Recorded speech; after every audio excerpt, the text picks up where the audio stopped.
배드민턴이 발칵 뒤집혔습니다. 자국 관중 1만 2천 명 앞에서 세계 2위 왕지이가 무릎을 꿇었습니다. 상대는 한국의 안세영, 올림픽, 세계선수권, 아시안게임, 아시아 선수권 이 4개의 왕관을 전부 차지한 여자 선수는 배드민턴 역사상 단 한 명도 없었습니다. 그날 안세영이 해냈습니다. 중국의 안방에서 중국의 에이스를 꺾고 금메달 3개를 쓸어 담으며 중국 관영 매체 해설석이 3초간 침묵했습니다. 대회 내내 한국 배드민턴은 시스템이 아니라 한 명짜리라고 단언하던 중국 국가체육총국 고위 분석관이 있었습니다. 그가 마지막 날 입을 다문 이유, 그 충격적인 전말을 지금 공개합니다.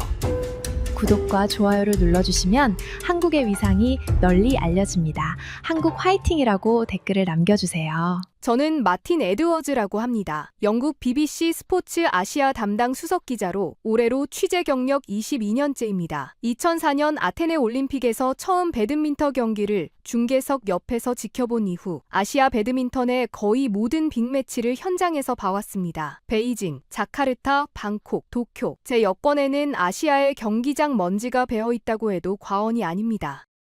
배드민턴이라는 종목에서 제가 22년간 지켜본 세계의 질서는 명확했습니다. 정점에는 중국이 있었습니다. 그 아래에 인도네시아와 일본이 있었고 덴마크와 인도가 그 뒤를 따랐습니다. 한국은요? 솔직히 말하겠습니다. 올림픽에서 가끔 메달을 따는 나라, 복식에서는 강하지만 단식에서는 존재감이 약한 나라. 제 머릿속에 한국 배드민턴은 그 정도였습니다.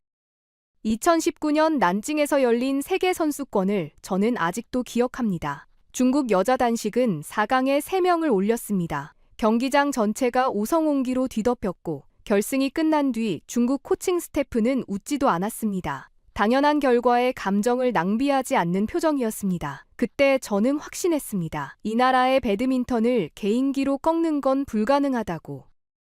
안세영이라는 이름을 처음 진지하게 접한 건 2024년 파리 올림픽이었습니다. 여자 단식 금메달, 물론 대단한 일이었습니다. 하지만 저는 속으로 이렇게 생각했습니다. 올림픽은 단판 승부입니다. 컨디션이 맞으면, 운이 따르면 한 번은 가능합니다. 중국의 장닝도 올림픽 금메달을 땄지만 모든 대회를 석권하지는 못했습니다. 한 번의 결과가 질서를 바꾸지는 않는다고 저는 그렇게 믿고 있었습니다.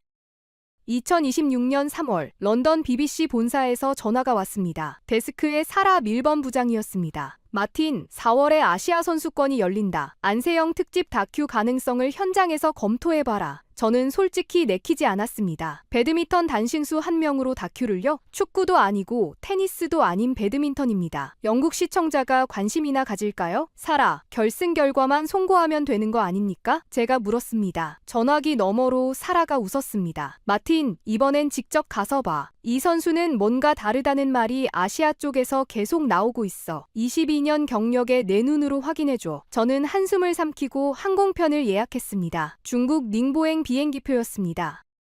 비행기 안에서 저는 노트북을 펼쳤습니다. 안세영의 최근 2년 전적을 훑어봤습니다. 올림픽 금메달, 세계선수권 우승, 아시안게임 금메달, 3개의 메이저 타이틀을 이미 쥐고 있었습니다. 남은 건 아시아 선수권 하나. 이걸 가져가면 이른바 그랜드슬램, 여자 단식 사상 최초의 사관왕이 됩니다. 숫자만 보면 대단해 보였습니다. 하지만 여전히 회의적이었습니다. 아시아 선수권은 중국의 홈그라운드입니다. 관중도 중국, 심판진도 아시아 배드민턴 연맹의 입김 아래 있고 무엇보다 중국은 이 대회에서 지는 것을 용납하지 않는 나라입니다.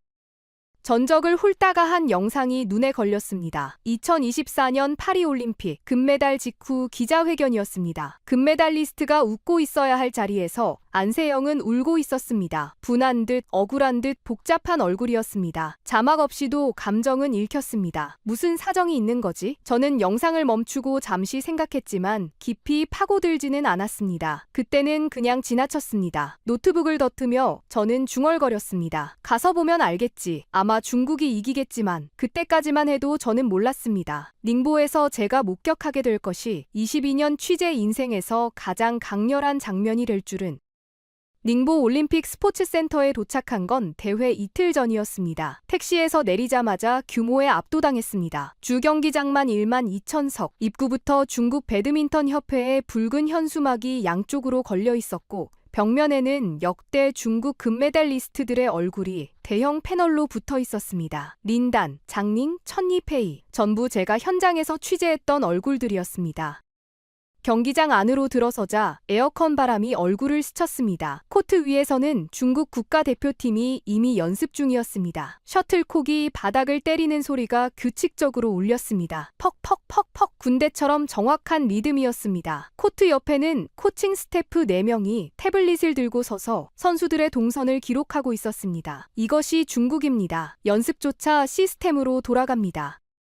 기자석은 코트 정면 2층에 배치되어 있었습니다. 제자리에 앉아 노트북을 펼치는데 옆자리에서 익숙한 목소리가 들렸습니다. 에드워즈 씨, 오랜만이네요. 고개를 돌리니 다나카 유키였습니다. NHK 스포츠부 기자. 도쿄올림픽 때부터 알고 지내던 사이입니다. 40대 중반, 작은 체구에 항상 경기 노트를 손으로 쓰는 아날로그 스타일의 기자였습니다.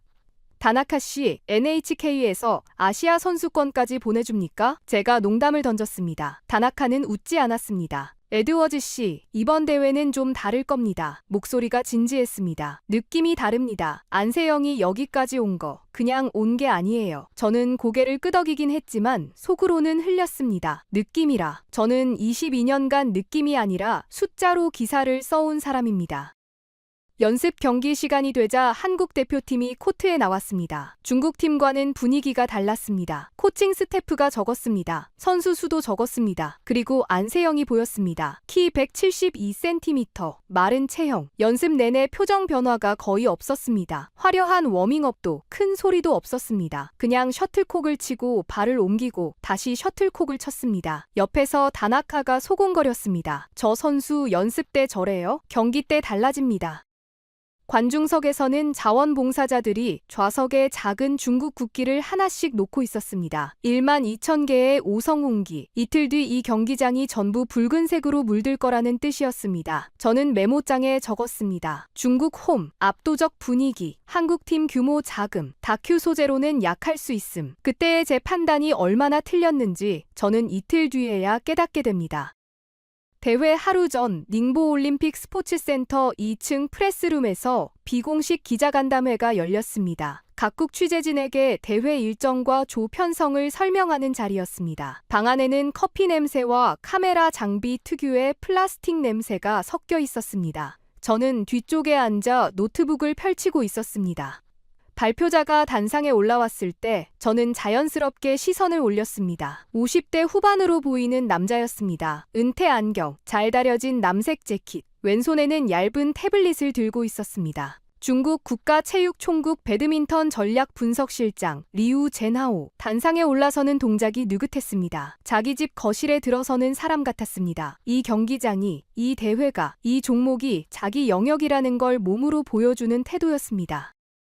리우는 마이크를 잡자마자 태블릿을 화면에 띄웠습니다. 수치로 보면 그가 입을 열었습니다. 이 사람의 말버릇이었습니다. 대회 기간 내내 저는 이 4글자를 수십 번 듣게 됩니다. 수치로 보면 이번 대회 여자 단식 세계 랭킹 상위 10명 중 중국 선수가 4명입니다. 한국은 1명입니다. 안세영. 그가 잠시 멈추고 기자석을 훑었습니다. 훌륭한 선수입니다. 인정합니다. 하지만 1명입니다. 질의응답 시간이 되자 로이터 통신 기자가 물었습니다. 안세영이 이번 대회에서 우승하면 여자 단식 최초 그랜드슬램이 됩니다.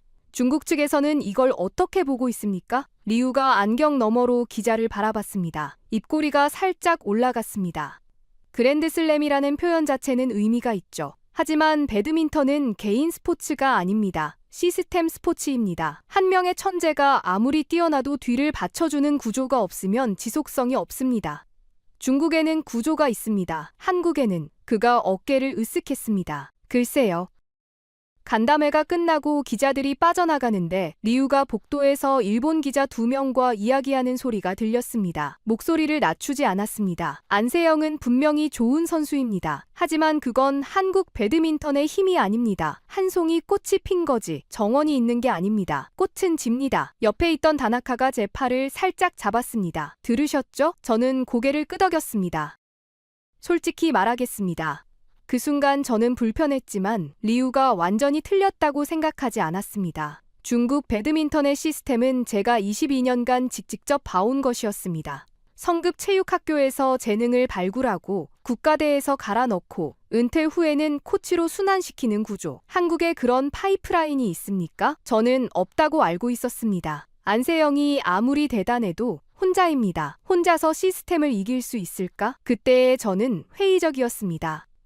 프레스룸을 나서면서 저는 메모장에 한 줄을 추가했습니다. 리우 제나오 마이너스 핵심 인물. 자신감 과잉인가? 근거가 있는 것인가? 지켜볼 것. 그가 단순한 자신감이 아니라 철저한 데이터를 무기로 들고 올 줄은 다음 날이 되어서야 알게 됩니다. 대회 첫날 아침 프레스룸에 공지가 하나 붙었습니다. 중국 배드민턴 전략분석실 특별 브리핑 마이너스 오전 10시. 비공식 자리였지만 참석은 자유였습니다. 저는 커피를 한 잔 들고 들어갔습니다. 방 안에는 이미 기자 20명 남짓이 앉아 있었습니다. AFP, 로이터, 신화통신, NHK, 다나카도 뒤쪽에 자리를 잡고 있었습니다. 정면 스크린에는 중국 국가체육총국 로고가 떠 있었고 리우 제나오가 태블릿을 손에 든 채 단상 옆에 서 있었습니다. 어제와 같은 은퇴 안경, 같은 남색 재킷. 하지만 오늘은 표정이 달랐습니다. 여유가 아니라 준비된 사람의 얼굴이었습니다. 수치로 보겠습니다. 리우가 슬라이드를 넘겼습니다. 화면에 표 하나가 떴습니다. 세계 랭킹 상위 20위 안에 든 여자 단식 선수의 국적별 분포. 중국 6명, 일본 3명, 인도 2명, 태국 2명, 한국 1명. 리우가 레이저 포인터로 한국 칸을 가리켰습니다. 1명입니다. 안세영 1명. 21위부터 50위까지 한국 선수를 찾아보십시오. 없습니다. 방 안이 조용해졌습니다. 리우가 슬라이드를 한 장 더 넘겼습니다. 두 번째 슬라이드는 중국 배드민턴의 육성 구조였습니다. 성급 체육학교 32개소, 연간 발굴 인원 약 1200명, 국가대 최종 합류 인원 연간 12명, 피라미드 그래픽이 화면에 떴습니다. 리우가 피라미드 꼭대기를 가리키며 말했습니다. 중국에서 국가대표가 된다는 건 1200명 중 12명에 드는 겁니다. 한 명이 다치면 다음 선수가 올라옵니다. 한 명이 은퇴하면 그 아래에서 이미 준비된 선수가 있습니다. 이것이 시스템입니다. 리우가 세 번째 슬라이드를 띄웠습니다. 제목이 눈에 박혔습니다. 지속 가능성 비교. 왼쪽에 중국, 오른쪽에 한국. 중국 칸에는 향후 3년 내 세계 랭킹 10위 진입 가능 선수 4명의 이름이 적혀 있었습니다. 한국 칸에는 아무것도 없었습니다. 빈칸이었습니다. 리우가 빈칸을 레이저 포인터로 천천히 돌리며 말했습니다. 안세영이 은퇴하면 한국 배드민턴은 끈입니다. 우리는 아닙니다. 이것이 시스템과 개인의 차이입니다.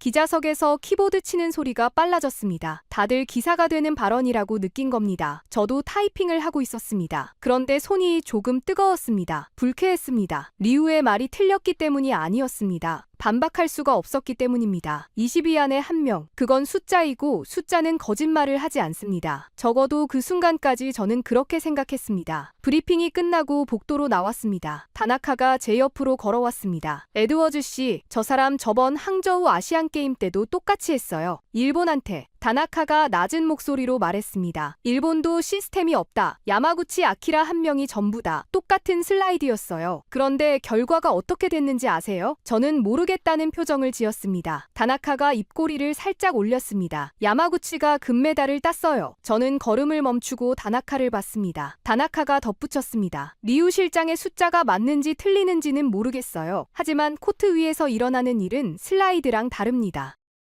호텔로 돌아오는 택시 안에서 저는 창밖을 보고 있었습니다. 닝보의 거리에 가로등이 하나씩 켜지고 있었습니다. 리우의 슬라이드가 머릿속에서 지워지지 않았습니다. 한국 칸의 빈칸, 그 여백이 자꾸 눈앞에 아른거렸습니다. 하지만 동시에 다나카의 마지막 말도 귓전에 남아 있었습니다. 코트 위에서 일어나는 일은 슬라이드랑 다릅니다. 과연 그럴까요? 그때까지만 해도 저는 확신이 없었습니다. 이 대회가 그 슬라이드를, 그 빈칸을 전부 뒤집어버리게 될 줄은.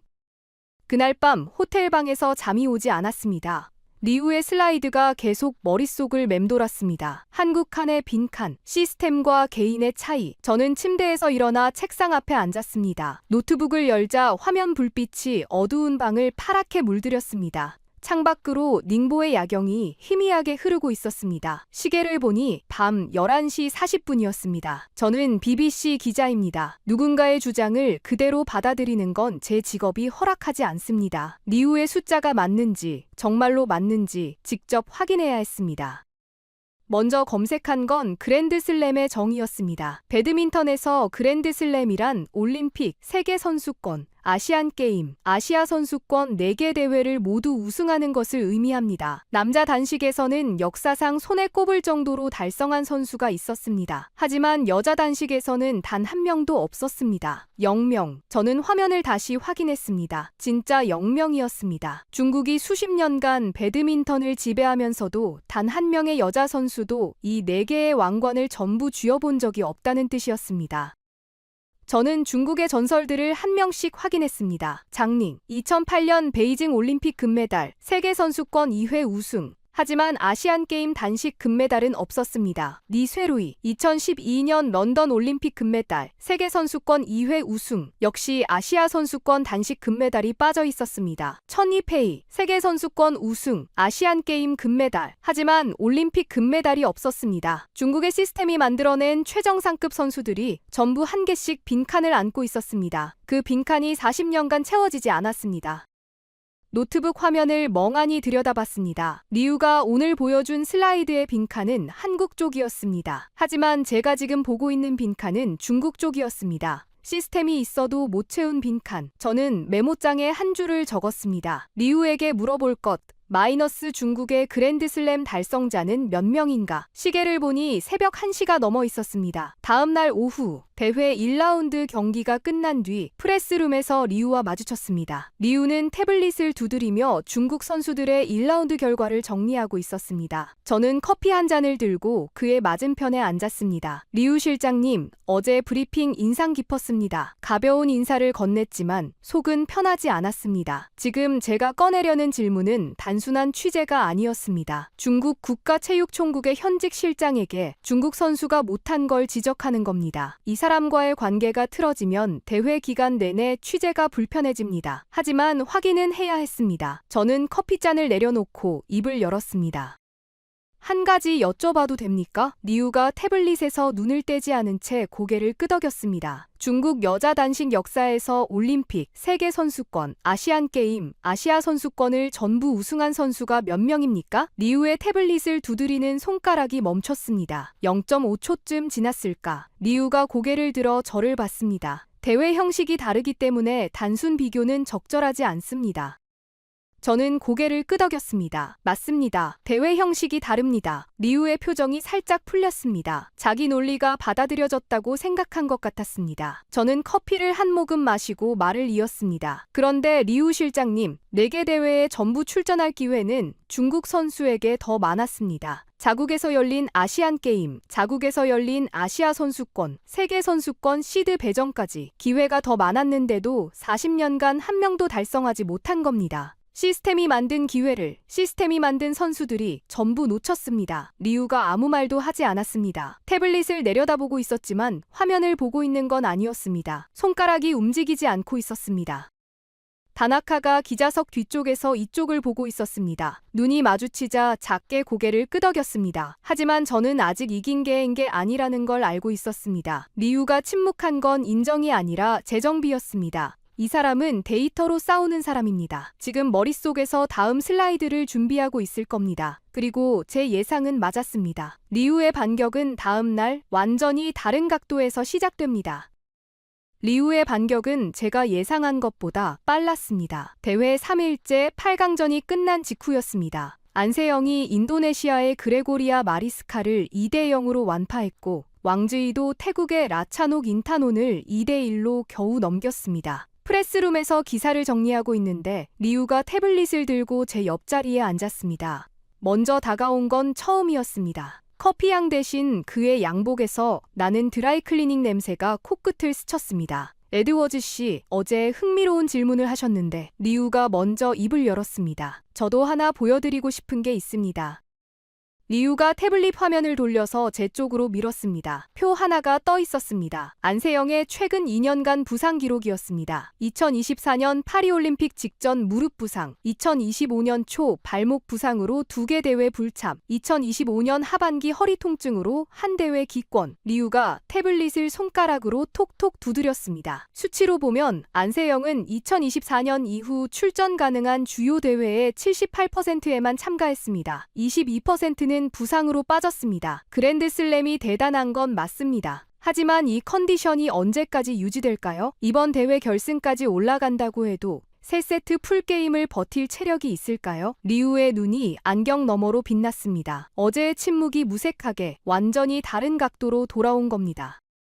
저는 속으로 인정했습니다. 좋은 포인트였습니다. 부상 이력은 사실이고 체력 문제는 배드민턴 단식에서 결정적인 변수입니다. 특히 3세트 풀게임은 60분 이상을 코트 위에서 쉬지 않고 뛰어야 합니다. 하지만 리우가 한 가지 빠뜨린 게 있었습니다. 저는 어젯밤에 잠을 못 잔 보람이 있었습니다. 부상 기록을 확인하면서 동시에 한 가지를 더 확인해뒀습니다. 복귀 후 성적입니다. 맞습니다. 부상 기록은 사실입니다. 저는 리우의 논리를 먼저 인정했습니다. 리우가 살짝 고개를 끄덕였습니다. 그런데 리우 실장님, 한 가지 더 보셔야 할 게 있습니다. 저는 노트북을 열어 어젯밤 정리해둔 표를 띄웠습니다. 안세영이 부상에서 복귀한 뒤 출전한 대회의 결승 진출률입니다. 87%, 결승에서의 승률은 71%입니다. 그리고 이 기간 왕지이와 결승에서 4번 만났습니다. 안세영이 3번 이겼습니다. 리우의 시선이 제 노트북 화면으로 옮겨갔습니다. 저는 말을 이었습니다. 부상을 안고도 결승에 올라오고 부상을 안고도 이기고 있는 겁니다. 체력이 문제라면 왜 왕지이가 이 체력 문제를 이용하지 못하는 겁니까? 리우가 태블릿을 집어들었습니다. 화면을 몇 번 넘기더니 입을 열었습니다. 직접 전적이 전부는 아닙니다. 투어 전체 성적을 보면 왕지이의 안정성이, 저는 기다렸다는 듯이 노트북을 한 번 더 돌렸습니다. 투어 전체 성적도 준비했습니다. 2024년 이후 슈퍼시리즈급 이상 대회, 결승 진출 횟수, 안세영 9, 왕지이 7회, 우승 횟수, 안세영 회, 왕지이 3회. 세트 승률, 안세영 81센트, 왁주이 68%. 리우 실장님이 말씀하신 투어 전체 성적에서도 전부 안세영이 위입니다. 프레스룸이 조용해졌습니다. 주변 기자 2~3명이 우리 쪽을 보고 있었습니다. 리우가 안경을 벗어 렌즈를 닦기 시작했습니다. 답이 나오지 않을 때 사람들이 하는 행동이 있습니다. 안경을 닦거나, 물을 마시거나, 전화기를 확인하거나. 리우는 안경을 닦는 쪽이었습니다. 그때였습니다. 프레스룸 뒤쪽에서 한 남자가 천천히 걸어왔습니다. 천웨이, 중국 CCTV 배드민턴 해설위원이었습니다. 현역 시절 중국 국가대표 출신이고 은퇴 후 해설로 전향한 인물입니다. 리우와 같은 중국 측 사람이었습니다. 천웨이가 제 앞에 서더니 리우가 아니라 저를 보며 물었습니다. 에드워즈 씨, 저도 하나 궁금한 게 있어요. 리우가 고개를 들었습니다. 자기 편이 왜 상대편 기자에게 말을 거는 건지 얼굴에 당혹감이 스쳤습니다. 천웨이가 말했습니다. 안세영은 어떻게 저 체력을 유지하는 거죠? 부상 이력이 저 정도면 보통 선수는 플레이 스타일을 바꿉니다. 공격형에서 수비형으로. 그런데 안세영은 오히려 더 공격적으로 변했어요. 이건 제가 해설하면서도 설명이 안 됩니다. 리우가 천웨이를 바라봤습니다. 같은 편에서 균열이 생긴 순간이었습니다. 저는 아무 말도 하지 않았습니다. 이럴 때는 가만히 있는 게 낫습니다. 천웨이의 질문이 리우의 부상 논리를 안에서부터 흔들고 있었습니다. 부상이 약점이 아니라 오히려 안세영이 더 강해진 증거일 수 있다는 뜻이었으니까요. 리우가 안경을 다시 쓰고 자리에서 일어났습니다. 내일 준결승을 보고 이야기합시다. 그게 전부였습니다. 등을 돌리는 리우의 어깨가 아까보다 조금 좁아 보였습니다. 하지만 아직 끝난 게 아니었습니다. 리우에게는 아직 꺼내지 않은 카드가 있을 거라고 저는 확신하고 있었습니다. 프레스룸을 나오자 복도가 조용했습니다. 경기가 끝난 직후의 경기장은 독특한 정적이 감돕니다. 관중은 빠져나갔지만 조명은 아직 켜져 있고 어딘가에서 청소기 소리가 희미하게 울리는 그런 시간이었습니다. 복도 끝 자판기 앞에서 다나카가 캔커피 2개를 들고 서 있었습니다. 하나를 제 쪽으로 내밀었습니다. 차가운 캔이 손바닥에 닿았습니다. 리우 실장, 안경 닦더라고요. 다나카가 캔을 따며 말했습니다. 저 사람이 안경 닦으면 할 말이 없다는 뜻이에요. 항저우 때도 그랬거든요. 저는 웃지 않았습니다. 리우가 할 말이 없었던 게 아니라 아직 안 꺼낸 거라고 생각했기 때문입니다. 저런 사람은 한 번 밀리면 더 큰 걸 들고 옵니다. 다나카가 캔커피를 한 모금 마시더니 저를 봤습니다. 에드워즈 씨, 그런데 아직 안 꺼낸 거 있잖아요. 저는 고개를 돌렸습니다. 2024년 파리올림픽 끝나고 안세영한테 무슨 일이 있었는지 그거 알고 있으면서 왜 안 쓰는 거예요?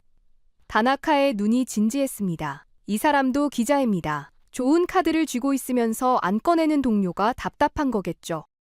알고 있습니다. 저는 캔커피를 들여다보며 말했습니다. 하지만 아직 그 카드를 꺼낼 때가 아닙니다. 다나카가 고개를 갸웃했습니다. 왜요? 저는 잠시 생각했습니다. 리우는 숫자로 싸우는 사람입니다. 숫자에는 숫자로 답해야 합니다. 감정을 먼저 꺼내면 리우는 코웃음을 칠 겁니다. 감상적인 영국 기자가 스토리를 만들고 있다고. 순서가 있었습니다. 먼저 숫자로 벽을 쌓고 리우가 더 이상 숫자로 반박할 수 없는 순간이 와야 합니다. 그때 꺼내야 합니다. 다나카 씨, 숫자가 아닌 카드는 마지막에 써야 효과가 있습니다. 다나카가 캔커피를 다 마시고 쓰레기통에 던졌습니다. 깡 하는 소리가 빈 복도에 울렸습니다. 에드워즈 씨, 다큐 만드는 거 맞죠? 저는 대답하지 않았습니다. 아직 모르겠다고 솔직히 그렇게 생각하고 있었습니다. 하지만 무언가가 달라지고 있다는 건 느끼고 있었습니다. 숫자를 파면 팔수록 안세영이라는 선수의 윤곽이 제가 예상했던 것과 전혀 다른 모양으로 드러나고 있었습니다. 복도 창문 너머로 닝보의 저녁 하늘이 붉게 물들고 있었습니다. 내일은 준결승입니다. 안세영이 코트에 서고 리우가 프레스룸에 앉고 저는 그 사이에서 숫자를 들여다보겠죠. 하지만 아직 두 가지가 남아 있었습니다. 리우가 꺼내지 않은 카드, 그리고 제가 아끼고 있는 카드. 진짜 승부는 아직 시작도 하지 않았습니다. 준결승 날이 밝았습니다. 아침 일찍 경기장에 도착했더니 공기가 달랐습니다. 대회 초반의 느슨함은 사라지고 관중석이 빈자리 없이 채워져 있었습니다. 우성홍기의 바다였습니다. 중국 관중들의 응원 구호가 경기장 천장에 부딪혀 울렸습니다. 오전 세션에서 중국 혼합 복식팀이 준결승에서 패배했습니다. 경기장이 잠시 조용해졌습니다. 오후에는 여자 복식 준결승이 있었습니다. 한국의 백하나 이소희조가 중국조를 다춘 0으로 꺾었습니다. 경기장이 술렁였습니다. 두 경기 연속 중국이 졌습니다. 기자석에서 저는 대회 중간 성적표를 정리하고 있었습니다. 이미 확정된 메달과 결승 진출 현황을 종합하니 한국 대표팀의 윤곽이 선명해졌습니다. 여자 단식 안세영 결승 진출 결정, 여자 복식 백하나 이소희 결승 진출 확정, 혼합 복식에서도 한국팀이 메달권에 올라 있었습니다. 한국이 이번 대회에서 금메달 3개를 가져갈 가능성이 현실로 다가오고 있었습니다.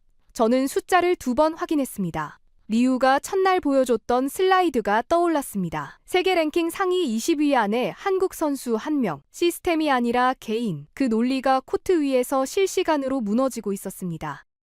저녁 세션이 끝난 뒤 프레스룸에서 리우를 다시 만났습니다. 리우는 평소와 달리 태블릿을 내려놓고 있었습니다. 화면이 꺼져 있었습니다. 저는 옆에 앉으며 물었습니다. 리우 실장님, 오늘 경기 보셨습니까? 리우가 고개를 끄덕였습니다. 표정이 굳어 있었습니다. 저는 노트북을 열어 중간 성적표를 보여줬습니다. 한국 대표팀, 이번 대회 결승 진출 3종목, 금메달 3개 가능성. 첫날 브리핑에서 시스템이 없다고 하셨습니다. 1명만 있다고 하셨습니다. 그런데 금메달이 3개입니다. 리우가 천천히 입을 열었습니다. 목소리가 이틀 전보다 낮아져 있었습니다. 복식은 다른 영역입니다. 단식의 시스템과 복식의 시스템은 별개입니다. 안세영 1명이 복식까지 영향을 미쳤다고 보는 건 과잉 해석입니다. 저는 고개를 끄덕였습니다. 맞습니다. 복식은 다른 영역입니다. 리우의 어깨가 아주 미세하게 풀렸습니다. 세 번째 대화에서 저는 이 사람의 패턴을 읽고 있었습니다. 자기 논리가 인정받았다고 느끼는 순간 긴장이 풀립니다. 그 틈이 제가 말을 이을 타이밍이었습니다. 그런데 리우 실장님, 한 가지 생각해 보셔야 할 게 있습니다. 저는 노트북 화면을 가리켰습니다. 이번 대회 한국 대표팀의 공통점이 보이십니까? 단식도, 복식도, 혼합 복식도 전부 안세영과 같은 시기에 국가대표가 된 선수들입니다. 같은 세대입니다. 안세영이 올림픽 금메달을 딴 뒤 이 선수들의 국제대회 성적이 일제히 올라갔습니다. 단식 1위가 팀 전체의 기준선을 끌어올린 겁니다. 안세영이 보여준 건 개인의 한계가 아니라 팀 전체의 천장이었습니다. 이걸 시스템이 아니라고 하시면 시스템의 정의를 바꾸셔야 합니다. 프레스룸이 고요해졌습니다. 주변 기자 대여섯 명이 키보드에서 손을 떼고 우리를 보고 있었습니다. 리우가 안경을 밀어 올렸습니다. 입을 열었다가 다시 닫았습니다. 태블릿을 집어들었다가 화면을 켜지 않고 다시 내려놓았습니다. 이틀 전 수치로 보면으로 시작하던 사람이 수치를 꺼내지 못하고 있었습니다. 저는 더 밀어붙이지 않았습니다. 지금은 이 정도면 충분했습니다. 프레스룸을 나서는데 뒤에서 다나카의 목소리가 들렸습니다. 에드워즈 씨, 내일 결승이에요. 알고 있었습니다. 안세영 대 왕지희, 여자 단식 결승. 이기면 그랜드슬램, 지면 리우가 옳았던 게 됩니다. 모든 숫자가, 모든 논쟁이 내일 코트 위에서 판가름 납니다. 복도 창밖으로 보이는 링보의 밤하늘에 구름 한 점 없었습니다. 내일도 맑겠다고 쓸데없는 생각이 스쳤습니다.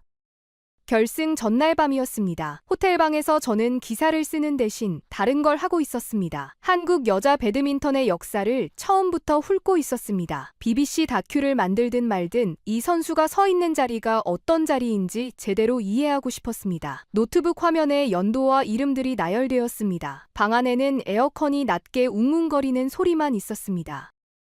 1988년 서울올림픽, 배드민턴은 아직 시범 종목이었습니다. 한국 여자 선수들이 처음으로 세계 무대에 얼굴을 내밀었지만 메달은 없었습니다. 1992년 바르셀로나, 배드민턴이 정식 종목으로 채택되었습니다. 한국은 복식에서 금메달을 땄지만 단식에서는 4강 문턱을 넘지 못했습니다. 방봉자, 황혜영, 미아 오다, 이름들을 하나씩 검색할 때마다 같은 패턴이 반복됐습니다. 올림픽 메달은 복식에서 단식에서는 8강이 벽이었습니다. 2000년대로 넘어와도 달라지지 않았습니다. 한국 여자 단식은 세계 무대에서 존재감이 희미했습니다. 중국이 올림픽과 세계 선수권을 번갈아 석권하는 동안 한국은 복식 강국이라는 타이틀에 만족해야 했습니다. 단식에서 한국 여자 선수가 올림픽 메달을 딴 적은 1996년 방수연의 은메달 이후로 단 한 번도 없었습니다. 28년간의 공백이었습니다. 이 숫자를 확인했을 때 저는 화면 앞에서 한참을 멈춰 있었습니다. 2010년대 성지연이 등장했습니다. 한국 여자 단식의 희망이었습니다. 2017년 세계선수권 동메달. 한국 여자 단식이 세계선수권에서 메달을 딴 것 자체가 사건이었습니다. 하지만 올림픽에서는 8강에서 멈췄습니다. 아시안게임에서도 금메달에 닿지 못했습니다. 성지연도 결국 사관왕의 벽 앞에서 멈췄습니다. 저는 메모장에 적었습니다. 한국 여자 단식 40년간 올림픽 금메달 0개, 세계선수권 금메달 0개, 2개 다 없는 상태에서 사관왕은 꿈꿀 수 없는 목표. 그런데 안세영이 나타났습니다. 2022년 세계선수권 우승, 한국 여자 단식 사상 최초, 2023년 아시안게임 금메달, 역시 사상 최초, 2024년 올림픽 금메달, 28년 만에 단식 메달이 은이 아니라 금이었습니다. 40년간 한국 여자 배드민턴이 단식에서 한 번도 해내지 못한 것들을 한 선수가 2년 만에 전부 해낸 겁니다. 남은 건 아시아 선수권 하나, 내일입니다. 저는 노트북을 덮고 의자에 등을 기댔습니다. 천장을 올려다봤습니다. 리우가 말한 시스템이 없다는 틀린 말이 아닙니다. 한국에는 중국 같은 파이프라인이 없었습니다. 성극 체육학교도 없었고 1200명을 걸러서 12명을 뽑는 구조도 없었습니다. 하지만 40년의 역사를 되짚어보니 다른 게 보였습니다. 시스템이 없는데도 복식에서 꾸준히 메달을 따온 나라, 단식에서 매번 벽에 부딪히면서도 다음 세대를 코트에 세운 나라, 방봉자에서 황혜영으로, 방수현에서 성지현으로, 그리고 안세영으로 끊어지지 않았습니다. 리우의 슬라이드에는 이 40년이 담겨 있지 않았습니다. 시계를 보니 새벽 2시였습니다. 내일 결승은 오후 3시 시작. 잠을 자야 했습니다. 하지만 머릿속에서 한 문장이 맴돌았습니다. 40년간 아무도 닿지 못한 자리에 내일 한 사람이 섭니다. 그리고 그 사람은 리우의 표현을 빌리자면 시스템 없이 혼자 온 사람입니다. 이것이 약점입니까? 아니면 이것 자체가 이야기입니까? 저는 불을 끄고 눈을 감았습니다. 결승 당일 아침, 저는 경기장에 가지 않았습니다. 호텔방에서 해야 할 일이 있었습니다. 노트북을 열고 비행기 안에서 멈춰뒀던 그 영상을 다시 재생했습니다. 2024년 파리 올림픽 여자 배드민턴 단식 결승, 안세영이 금메달을 딴 직후의 기자회견이었습니다. 이번에는 자막을 켰습니다. 영어 자막이 한 줄씩 올라왔습니다. 그리고 저는 그제야 이해했습니다. 이 선수가 왜 울고 있었는지. 안세영은 금메달을 목에 건 채로 이렇게 말했습니다. 협회의 지원이 충분하지 않았다고. 부상 관리에 대한 의견이 무시당했다고, 자신이 원하는 훈련을 하기 위해 싸워야 했다고. 금메달리스트의 기자회견이 아니었습니다. 내부 고발이었습니다. 올림픽 금메달을 딴 자리에서 전 세계 카메라 앞에서 자기 나라의 시스템을 고발한 겁니다. 22년간 스포츠를 취재하면서 이런 장면은 본 적이 없었습니다. 금메달리스트가 우는 건 봤습니다. 기쁨의 눈물, 압박감에서 해방된 눈물, 부모님을 떠올리며 흘리는 눈물. 하지만 시스템에 버림받은 금메달리스트의 눈물은 처음이었습니다. 저는 기자회견 이후의 기사들을 검색했습니다. 파리 올림픽이 끝나고 한국에서는 난리가 났습니다. 대한배드민턴협회에 대한 비판이 쏟아졌고 안세영과 협회의 갈등이 수면 위로 올라왔습니다. 기사들을 읽으면서 윤곽이 잡혔습니다. 안세영은 올림픽 전부터 협회와 부딪히고 있었습니다. 부상 관리 방식, 훈련 스케줄, 해외 전지 훈련 계획, 선수가 원하는 것과 협회가 제공하는 것 사이에 간극이 있었고 간극을 안세영이 혼자 메우고 있었습니다. 자비로 해외 트레이너를 고용했다는 보도도 있었습니다. 국가대표가 자기 돈으로 재활 비용을 내고 있었다는 뜻이었습니다. 올림픽 이후 1년의 기록을 따라갔습니다. 2024년 하반기 안세영은 2개 대회에 불참했습니다. 부상 때문이었습니다. 2025년 초 복귀했지만 협회와의 관계는 회복되지 않은 것으로 보였습니다. 대표팀 합류 대신 개인 훈련을 택하는 경우가 잦았습니다. 혼자 훈련하고 혼자 대회에 나가고 혼자 이기고 혼자 돌아왔습니다. 리우가 말한 시스템이 없다는 틀린 말이 아니었습니다. 하지만 리우가 모르는 게 있었습니다. 시스템이 없는 게 아니라 시스템이 이 선수를 밀어내고 있었습니다. 안세영은 시스템의 부재 속에서 싸운 게 아니라 시스템의 방해 속에서 싸운 겁니다. 노트북을 덮었습니다. 손끝이 떨렸습니다. 22년간 기자를 하면서 감정이 기사에 개입하면 안 된다는 걸 잘 알고 있습니다. 하지만 이건 감정의 문제가 아니었습니다. 사실의 문제였습니다. 사실이 이렇게 말하고 있었습니다. 이 선수는 지원을 등에 업고 여기까지 온 게 아닙니다. 지원이 없는데도, 아니 지원이 등을 돌렸는데도 여기까지 온 겁니다. 그리고 오늘 이 선수가 중국의 안방에서 중국의 에이스와 결승을 합니다. 중국의 시스템이 만든 최고의 선수와 시스템이 버린 선수가 코트 위에서 마주서는 겁니다. 전화가 울렸습니다. 다나카였습니다. 에드워즈 씨, 경기장 안 오세요? 1시간 남았어요. 저는 전화기를 귀에 대고 잠시 말을 잇지 못했습니다. 다나카 씨, 파리 올림픽 기자회견 영상 보셨었죠? 다나카가 잠깐 침묵했습니다. 네, 저도 그날 기자회견장에 있었어요. 통역 없이도 무슨 말인지 알았습니다. 울음은 만국 공통어니까요. 저는 눈을 감았다 떴습니다. 호텔방 창으로 닝보의 오후 햇살이 비치고 있었습니다. 다나카 씨, 다큐 만들겠습니다. 전화기 너머로 다나카가 웃는 소리가 들렸습니다. 결승 보기도 전에요? 저는 재킷을 집어들며 대답했습니다. 결과와 상관없이 이건 만들어야 하는 이야기입니다. 방문을 닫고 엘리베이터를 향해 걸었습니다. 복도가 길었습니다. 걸으면서 생각했습니다. 리우에게 아직 꺼내지 않은 카드가 하나 남아 있었습니다. 숫자가 아닌 카드. 오늘 결승이 끝난 뒤 그 카드를 꺼낼 때가 올 겁니다. 경기장에 도착했을 때 이미 관중석은 가득 차 있었습니다. 1만 2천 개의 오성홍기가 일제히 흔들리고 있었고 중국어 응원 구호가 천장에서 내려오는 것처럼 울렸습니다. 기자석에 앉자 다나카가 옆에 있었습니다. 아무 말 없이 고개만 끄덕였습니다. 코트 위에 조명이 집중되었습니다. 왕즈이가 먼저 입장했습니다. 관중이 폭발했습니다. 이어서 안세영이 걸어 나왔습니다. 박수는 거의 없었습니다. 적진 한가운데였습니다.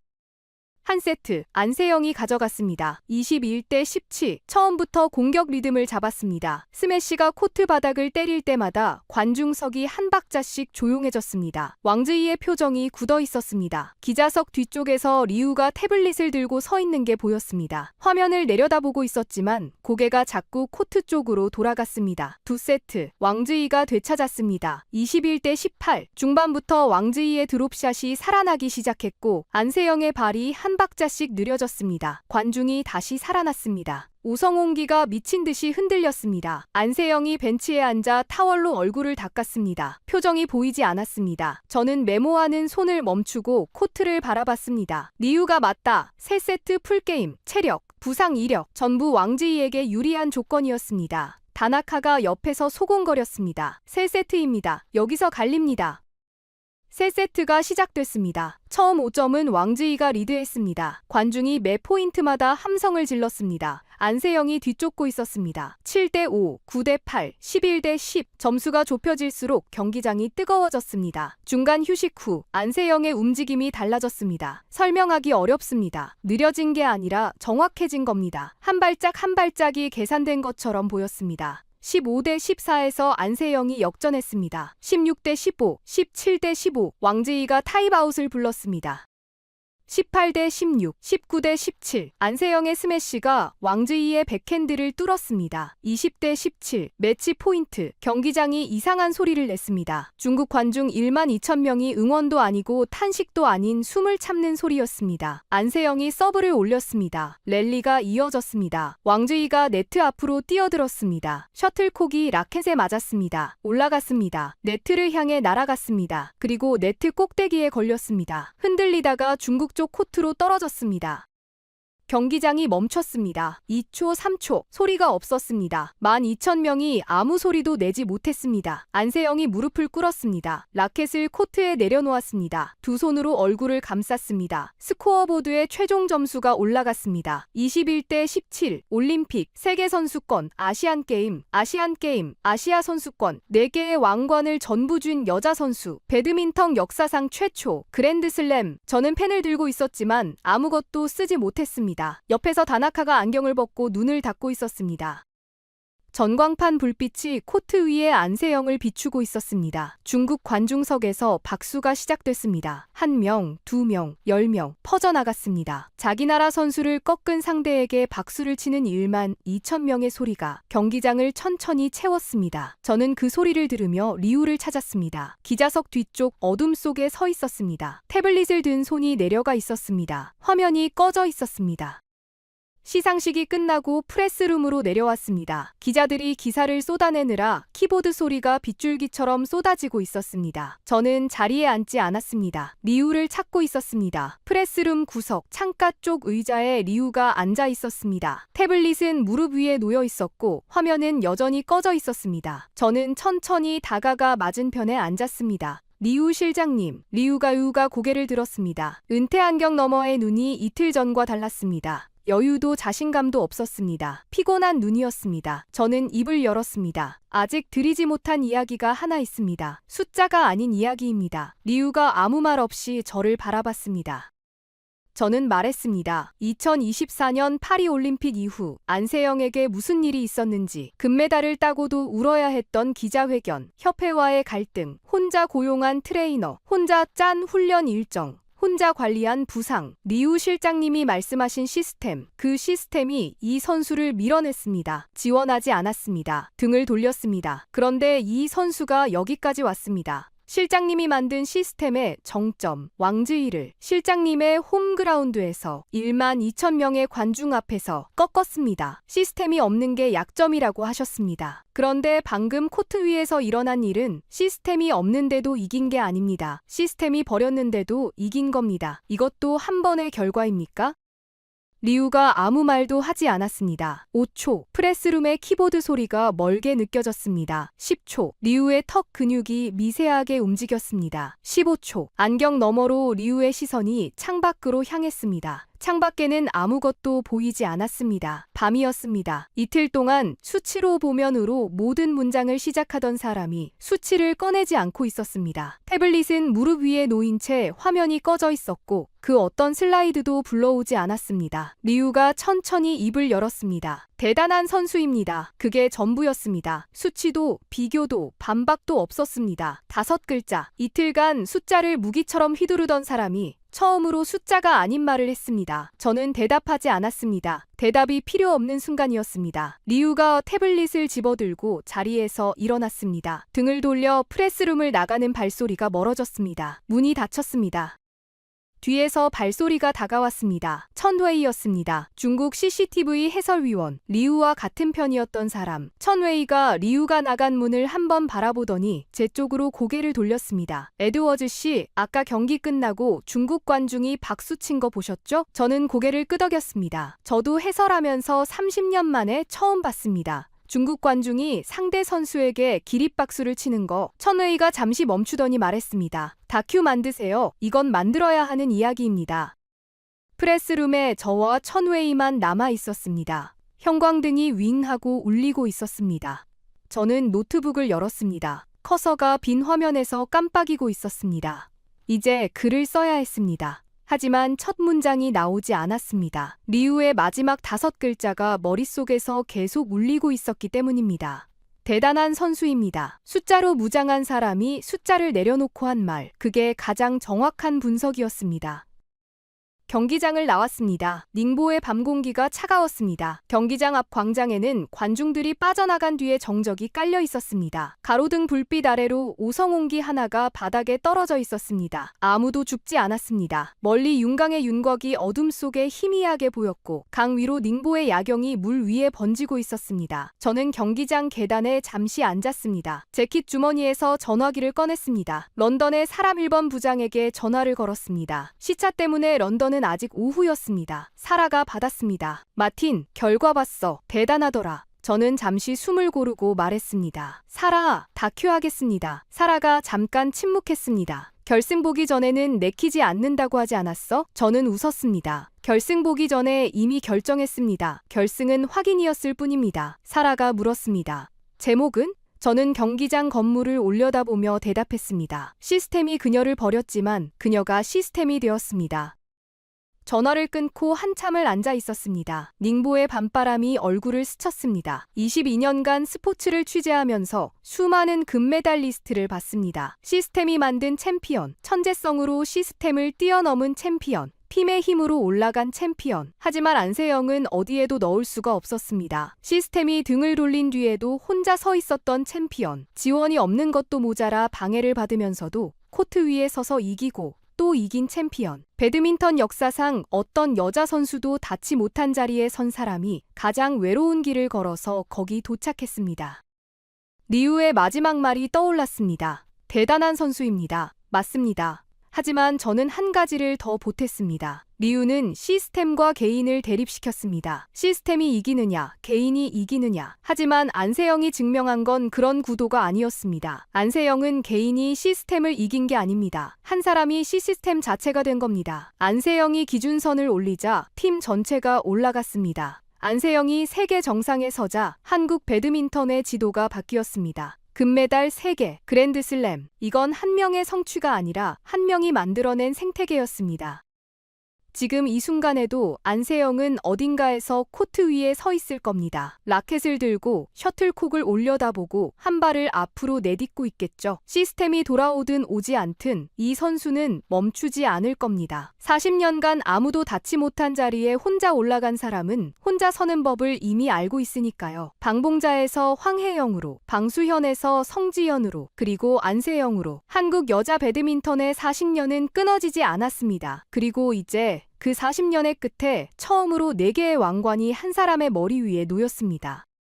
저는 자리에서 일어났습니다. 닝보의 밤하늘을 올려다봤습니다. 구름 한 점 없는 하늘에 별이 보였습니다. 경기장 조명이 하나씩 꺼지고 있었습니다. 내일 아침이면 이 경기장은 다시 텅 빌 겁니다. 하지만 오늘 이곳에서 일어난 일은 텅 비지 않을 겁니다. 중국 관중 1만 2천 명이 상대 선수에게 기립박수를 친 그 소리가, 숫자의 사람 리우 제나오가 숫자를 내려놓고 한 5글자가, 그리고 네트에 걸린 마지막 셔틀콕이 중국 쪽 코트로 떨어지던 그 순간이 오래도록 남을 겁니다. 이 이야기가 많은 분들께 닿았으면 좋겠습니다. 안세영 선수의 이야기를 주변에 공유해주세요. 구독과 좋아요는 이런 이야기를 계속 전하는데 큰 힘이 됩니다. 지금까지 감동 라이프였습니다. 감사합니다.